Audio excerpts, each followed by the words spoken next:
So praise God, hallelujah, at magandang araw po sa ating lahat, o pagpalang araw.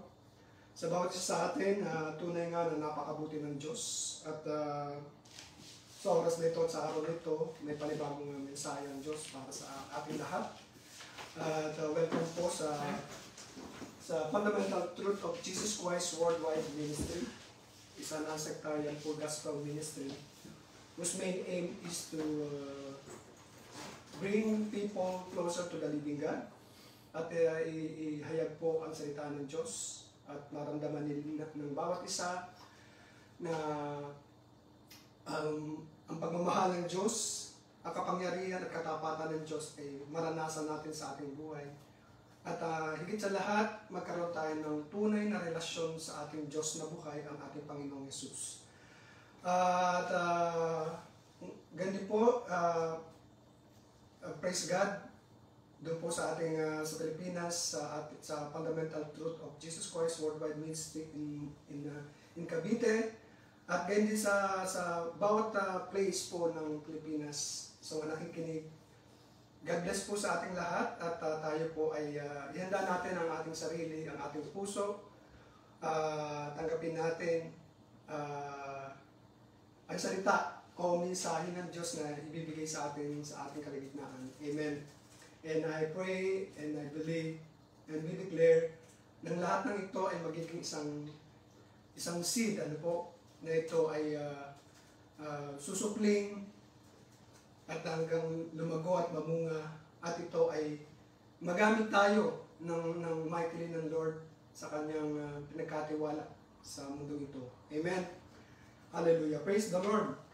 Ang mensahe po ngayon sa araw na ito is, by the way, ang awa si Reverend Ricky Oblea dito po sa Netherlands chapter ng Fundamental Truth of Jesus Christ Worldwide Ministry, headed by the Apostle Edmond Ibanez. Praise the Lord, tayo po ay dumako na sa ating sa mensahe ng Diyos na ipapahayag sa atin sa ating kalagitnaan. Amen. Hallelujah. Praise the Lord. The message for today says, how God meets your deepest needs. Amen. Maraming mga bagay po na talagang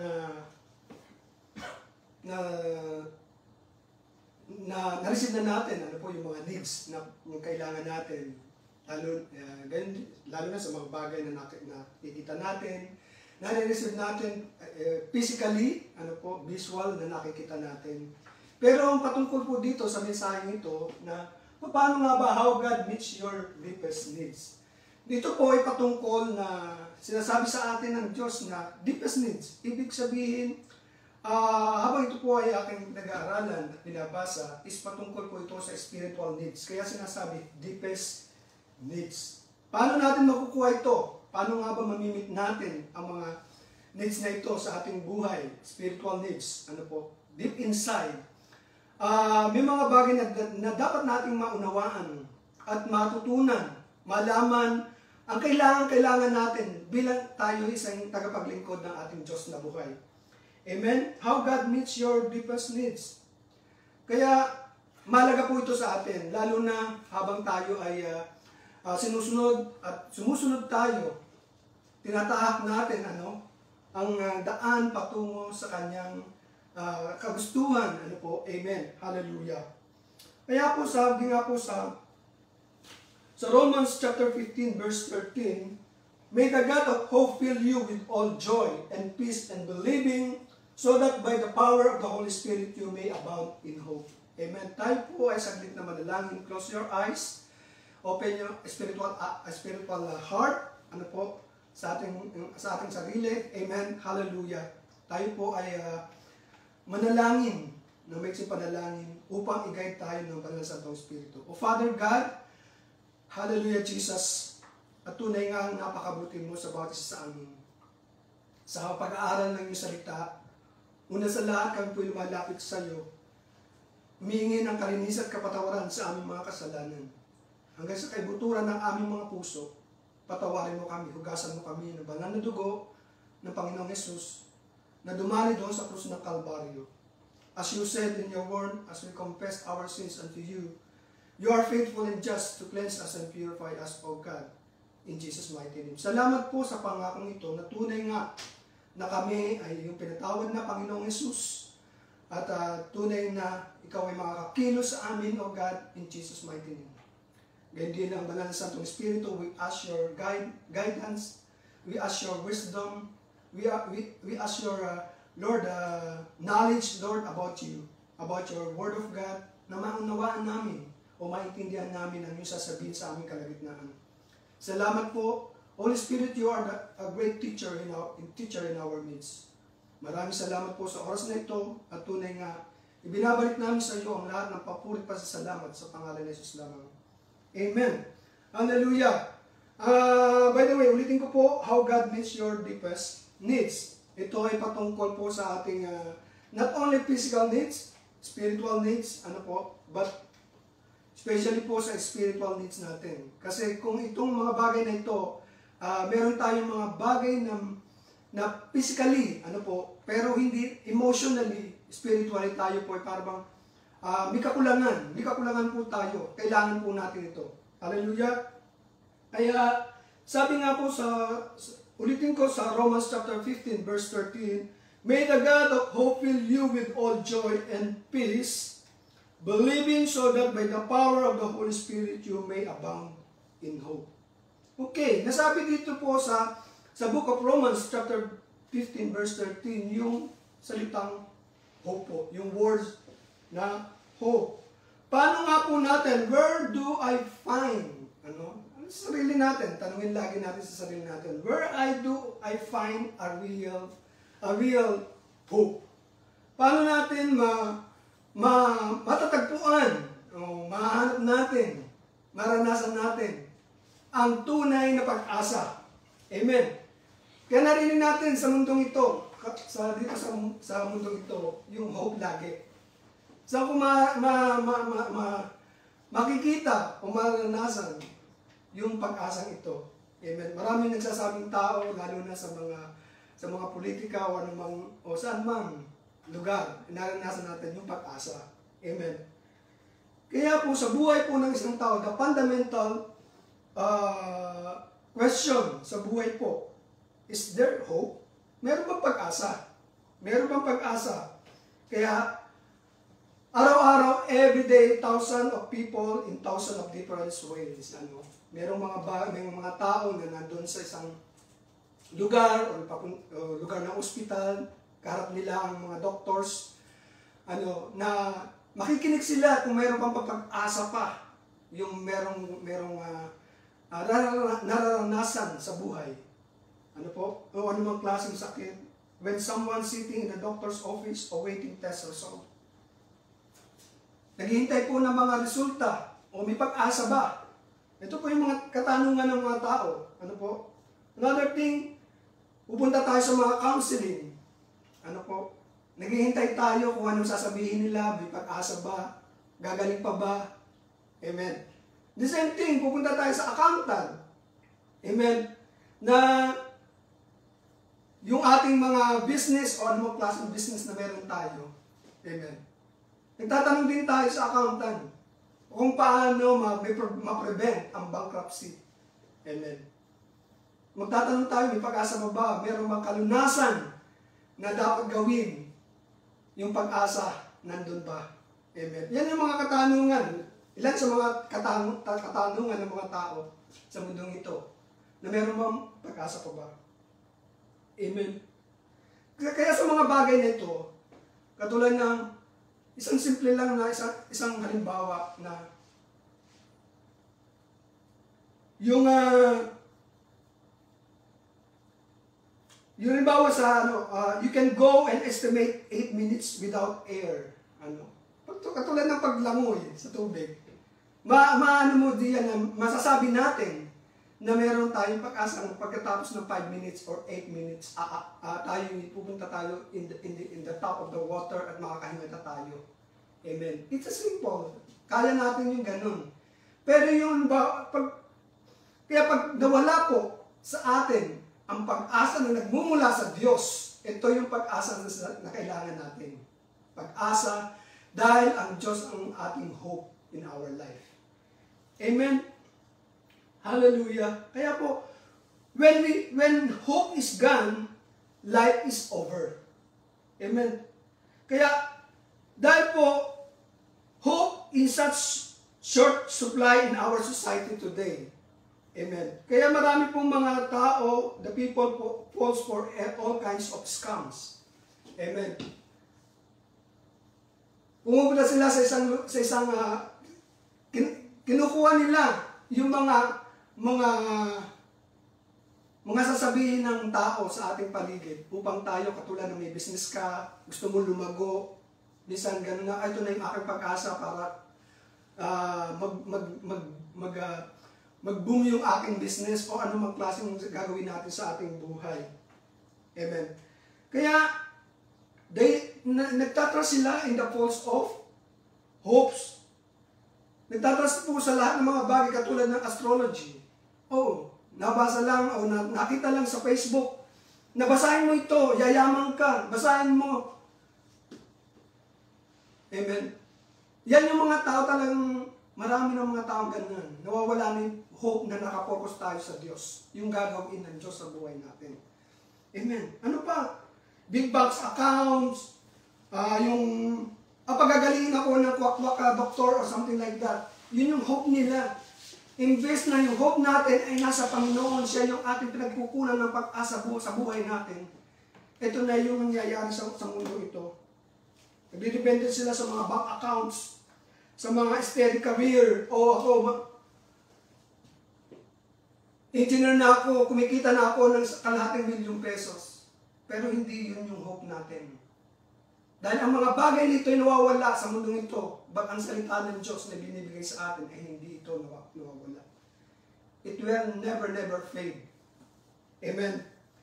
Hallelujah. Kaya nga po, in fact, nothing disappoint worse than false hope. So, ang tanong sa atin, where do we turn to find a real hope? The Bible says, sabi nga dito sa 15:13, Romans chapter 15 verse 13, ulitin ko, praise the Lord, hallelujah. God's source of hope fill you with joy and peace through your faith in Him. Then you will overflow with hope by the power of the Holy Spirit. Tama sinabi dito, then you will overflow with hope by the power of the Holy Spirit. Siya yung source ng ating pag-asa, nagpupuno ng kagalakan and kapayapaan through your faith, through our faith in Him. Kailangan nandun yung ating pananampalataya sa ating Diyos na buhay. Amen? Dahil siya ang pag-asa. Siya nagbibigay ng pag-asa sa ating buhay. Siya nagpapalakas. Even though na tayo pinakakaranas na anumang klaseng mga problema, anumang klaseng mga sitwasyon natin, na nasa isip natin na wala ng pag-asa, pag tayo po ay nag-focus, we use our faith to the Lord. Ito ay sinasabi ng Diyos na, may God, the source of hope, fill your joy and peace. Through your faith in Him, then you will overflow with hope by the power of the Holy Spirit of God. Kaya po, God is the only source of hope that never disappoints. Amen. When we place our faith in Him, He provides joy. Inulit ko lang po. Kapayapaan, pag-asa that overflow. We need that kinds of hope. Kailangan natin ng pag-asang ito. Ang pag-asa natin ay ang Diyos na buhay. Amen. God is always there. Ang Diyos ay lagi nasa atin. He is on our past. He is on our present. He is our always in the future. He is with us within the good places. Another thing, He is with you in the evil places. Ibig sabihin, sa ating pong kinalalagyan na minsan tayo ay nasa good places, wala problema. Pero, one time, sinusubok po tayo ng Lord. Amen. Sinusukat ang ating pananampalataya sa Kanya kung tayo po nasa kalagayan na tayo ay nasa sitwasyon na meron tayong mga problema sa buhay natin. Amen. But, ilagay natin sa ating puso at isipan, ang Diyos ay kasama natin. Amen. He is everywhere. And we are never, ever alone. Where God is, hope is. Amen. Kung saan ang Diyos ay naroroon, nandun ang pag-asa. Amen. Hallelujah. Another thing, first is hope. Amen. Okay. Kagalakan, spiritual, di po ba?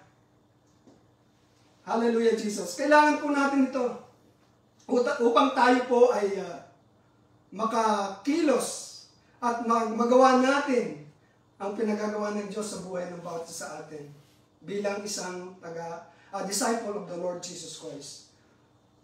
Obedience is the secret to joy. Kailangan po natin, una, hope, second is joy. Amen. Sa Lamentation po, sabi dito, chapter 3, verse 40, let us test and examine our ways and return to the Lord. Amen. Ang kagalakan po ay madalas, it's easy. Joy is an easy thing to lose. Madalas po ito yung mawawala sa atin. Amen. But it's not also an easy thing to get back. Okay, pag nawala na ito, mahirap maranasan natin, lalo na sa ating sarili lang. Kaya nga kailangan natin ang Diyos. Amen. Saan ba, have we lost our joy? Ang tanong dito. Nawala ba yung ating kagalakan sa buhay natin, sa puso natin? Nangyayari po yan. Amen. Even in us, nangyayari po yan. But focus our God. Amen. Una sa lahat, we need to admit ourselves that you are lost it. Tanggapin natin na tayo yung isa, nawawala tayo sa linya, sa range. Amen. Yung range na yun. Kailangan ma-maintain natin yung range yun. Minsan nawawala tayo. Amen. And then we need to analyze the cause. Chechekin natin, i-analyze natin, ano ba yung cause, bakit nawawala sa atin yung kagalakan yun. Amen, na binigay sa atin ng Diyos. Tingnan natin ang ating buhay. Tanungin natin ang ating sarili, how did I lose my joy? What has robbed me of my joy? Ano ba yung, paano ba nananakaw, yung ating kagalakan sa ating puso, sa ating buhay? Examine natin. Examine natin. Sabi nga dito, let us test and examine our ways and return to the Lord. Upang yung joy natin ay makamtan muli natin sa buhay natin. Ano mang mga problema na nagawa natin. Examine natin, bakit ba nawawala ito? There are hundreds of killjoys. Maraming mga bagay na ito ay pinapatay ang ating kagalakan sa ating buhay. But the two most common I see the people lives are in the unbalanced schedule. Na-unbalanced po tayo. And unused talent. Nalilimutan tayo na dapat gawin natin para sa Diyos. Amen. Hallelujah. And we must have a balance between rest and work. Between input and output.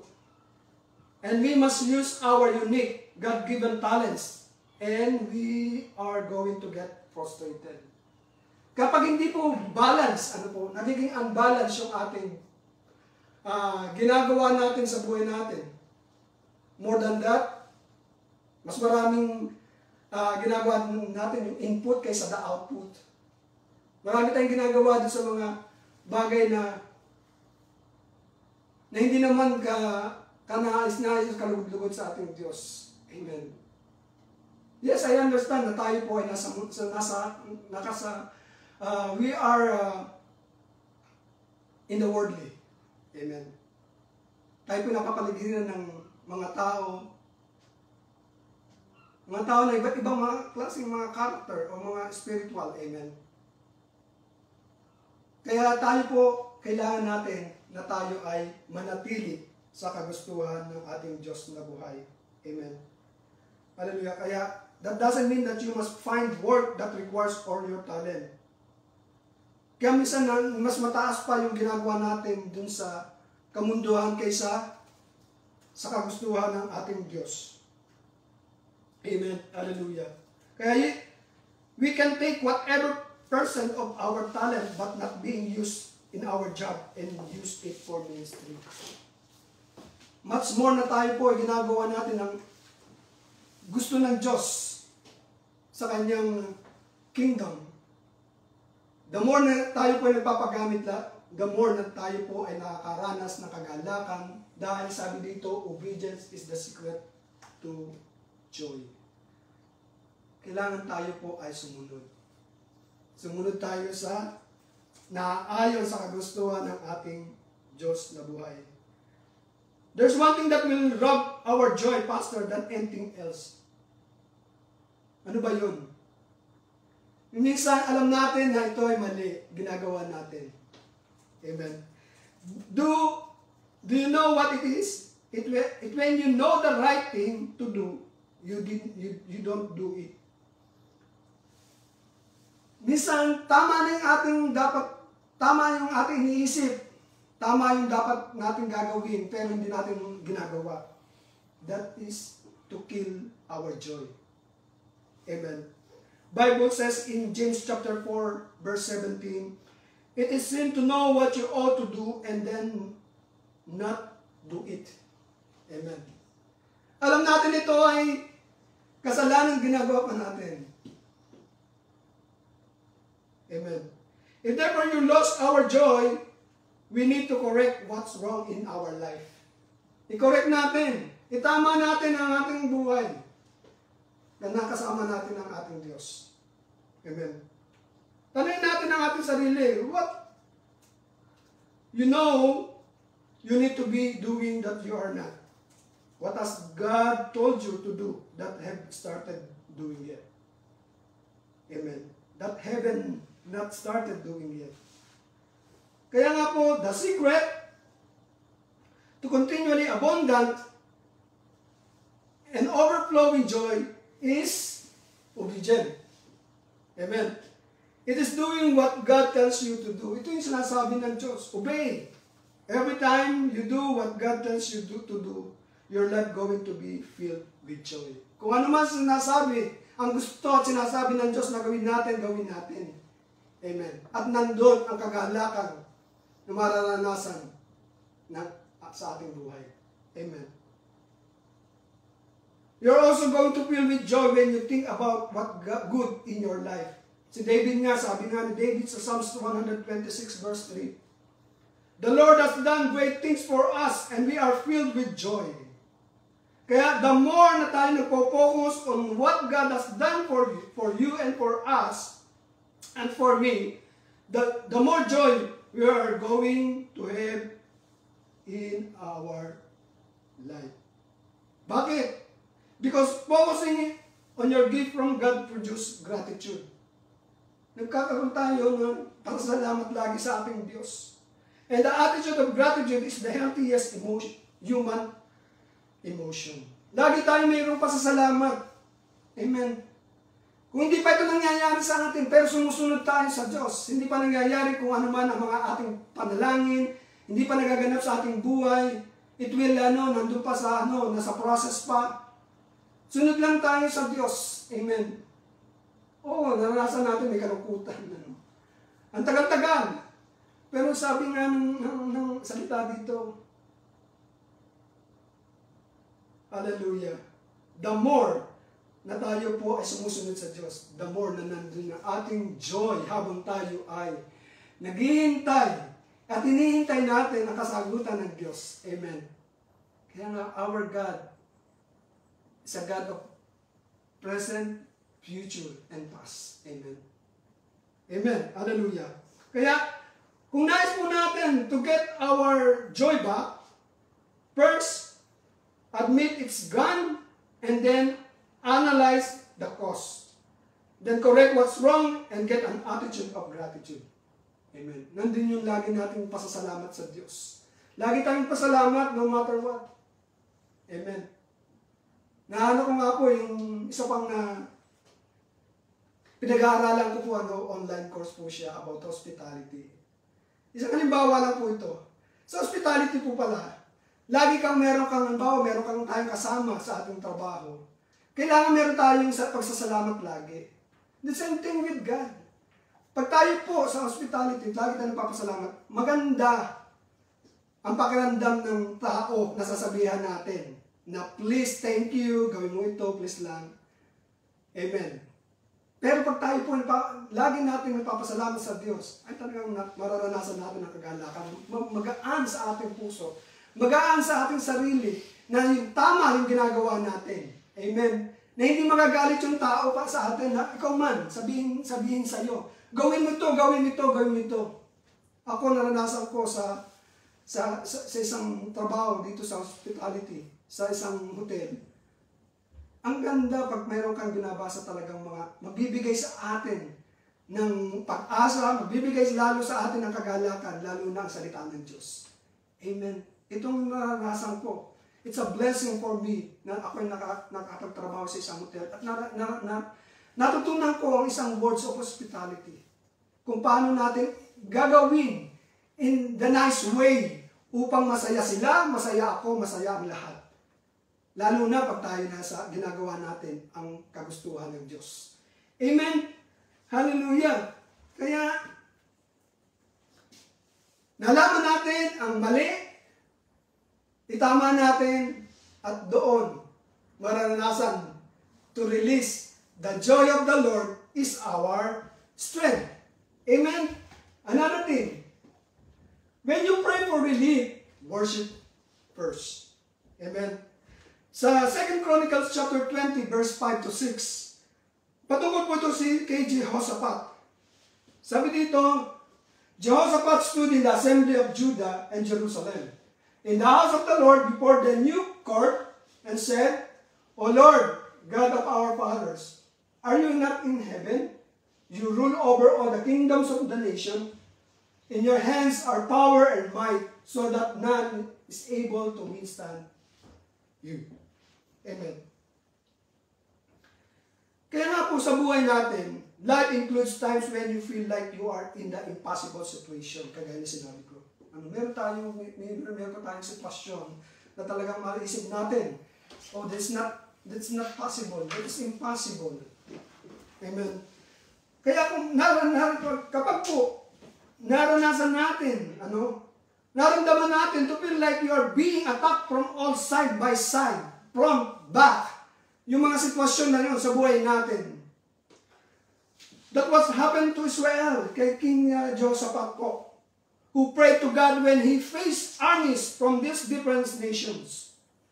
To get through those times, we need to learn how to model our prayers after Jehoshaphat so that you can get relief. Ano ba yung ginawa ni Jehoshaphat? Nasa middle po siya ng kahirapan, merong nag-oppose sa kanya, merong mga ginawang hindi mabuti sa kanya. Pero anong ginawa niya? Nag-pray po siya. Nag-worship siya kay Lord. Kaya the same thing with us. Amen. Ano man ang unright sa atin, ano man ang mga problema sa buhay natin, spiritually, emotionally, sa sitwasyon na nakikita natin, naranasan natin in this time. Amen. Kaliwat kanan, nakikita natin kung ano nangyayari sa mundong ito. Amen. Kaya nga po, anong ginawa ni Jehoshaphat dito? Nag-worship siya.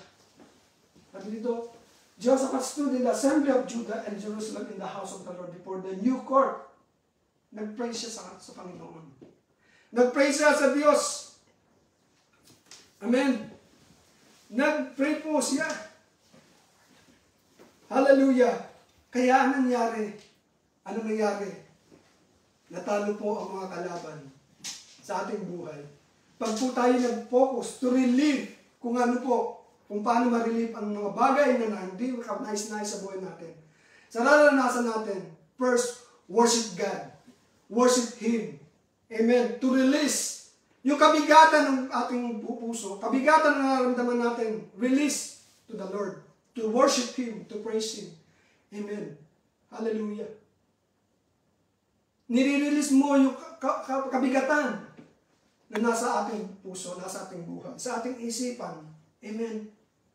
Anong ginawa? Meron po 3 bagay na ginawa si Jehoshaphat dito. Jehoshaphat did 3 things in 2 Chronicles chapter 20 that you can do to na dapat natin gawin din. Amen. Anong ginawa niya dito? Refocus on God. Nag-focus po si Jehoshaphat sa Diyos na buhay. Amen. Even with the problems looming before you, shift your focus to God's character and promises. Kaya nag-focus si Jehoshaphat na hindi siya pababayaan ng Diyos. Hindi siya iwanan ng Diyos. Dahil din ang focus niya. Yan ang pananampalataya niya sa ating Diyos na buhay. The same thing with us. Mag-focus tayo, worship God, focus. Kaya si Jehoshaphat nag-pray, "O Lord God, our ancestor, you're good."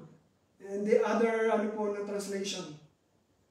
Amen. "Heaven over all the nation of the world, you are powerful and mighty." Amen. Yun ang nasa puso niya. Yun ang pananampalataya ni Jehoshaphat. Gayun din, magkaroon tayo ng pananampalataya sa Diyos. Na ikaw ang Diyos na dumadamay, ikaw ang Diyos na sasama sa amin, ikaw ang Diyos na hindi nagbabago noon, ngayon, at magpakailanman.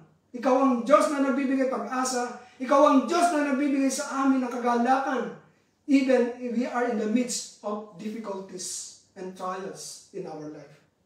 Amen. Hallelujah. Kaya ito in the essence, he was saying, sinabi ni Jehoshaphat dito, "God, you are bigger than anything I will ever face. Your problems may be too big for me to handle, but they will never be too big for you, O God." Change our perspective by shifting our focus. Amen. Focus tayo sa Diyos. I-change natin yung gear. Kung ang gear, nasa gear 1, kay Lord yun, focus tayo. Amen. Para marating natin yung ating katagumpayan na ibibigay sa atin ng Diyos. Na ibinigay ng Diyos at ibibigay ng Diyos. Amen. Hallelujah. Another thing is remember God's faithfulness in the past. Kaya sinabi ko kanina, di ba? Sinabi kanina, God is a God of past, future, and today. Amen. Hallelujah. Kaya si Jehoshaphat, he remembered God's faithfulness in the past. Tingnan natin kung ano yung ginawa sa atin ng Diyos. Jehoshaphat recalled all the way God had worked in Israel past. Remembering God's faithfulness in the past will help you trust Him for the future. And we need to recall the times God has worked powerful in our life. Tingnan natin yung ginawa pa in the past ng Diyos at gagawin ng Diyos in the future and right now. Amen. Huwag na natin ibahin ang mga nasa isip natin. Kung tayo man ay merong ginawa na or pinagpe-pray sa Diyos, minihintay tayo, focus lang. Sabihin natin, manalangin tayo to worship Him. I-declare natin that you are the God of Israel, God of Almighty God, na hindi mo kami pababayaan. Lahat ng aming panalangin ay makakamit namin at mabibigyan ng kasagutan dahil you are source of everything, O God. Hallelujah. It's a worship. Worship to release the heaviness na nararamdaman natin at ang Diyos ang magdadala doon. Amen. At bibigyan tayo ng kagalakan. Bibigyan tayo ng kapayapaan. Amen. Another thing. Ano ba yung ginawa ni Jehoshaphat dito? Last one. Request God's help. Diba? Sa panalangin natin sa Diyos, humingi tayo ng tulong sa Diyos. Amen? Hallelujah. Ito yung ginawa ni Jehoshaphat. Jehoshaphat essentially prayed, "My problems are not too hard for you. God, you have us in the past. Please do it again. God loves you and He cares about your problems." Amen. Pag tayo po nag-worship na nanalangin sa Diyos, Hingi tayo ng tulong. Okay, nakita natin na tumutulong mga tao, hingi tayo ng tulong sa kanila. It's okay. But what's more na tayo lumalapit sa Diyos at humingi tayo ng tulong. At magpapadala ang Diyos na instrumento para sa atin upang tayo ay tulungan. Amen.